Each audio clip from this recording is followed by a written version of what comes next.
There have been many education laws enacted, but three of the most important laws have been passed since the landmark Civil Rights Bill. The Civil Rights Bill was signed into law by President Lyndon Johnson in 1964.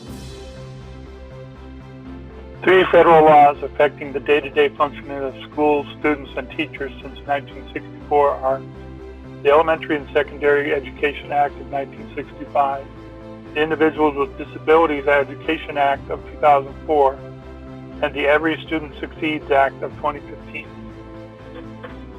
These important bills can be thought of as education civil rights bills for children, parents, and educators.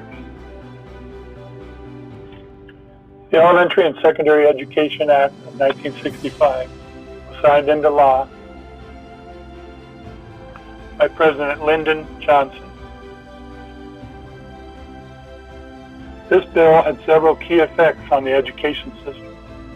It established federal funding for primary and secondary education. It assured equal access to education.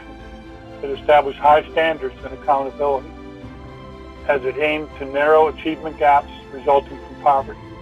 It also established funding for teacher and professional development programs and materials. The next education bill was the Individuals with Disabilities Education Act of 2004. This bill was signed into law in 2004 by President George W. Bush. This law ensures education-related services to children ages 0 to 21. The bill has two parts, Part B for ages 3 to 21, and Part C for ages 0 to 2. This law addresses early intervention, special education, and related services intended for more than 6.7 million eligible infants, toddlers, and youth with disabilities. The law also authorizes grants to states for research, technology, and teacher training.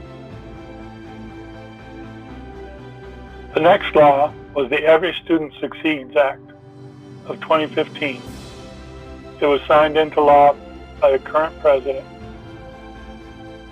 Barack Obama.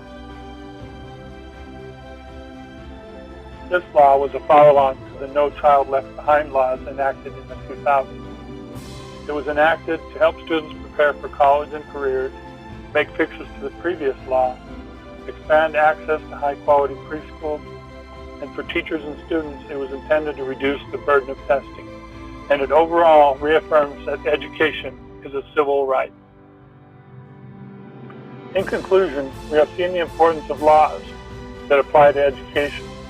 These laws get passed in the nation's capital and have an effect on teachers, students, and parents everywhere.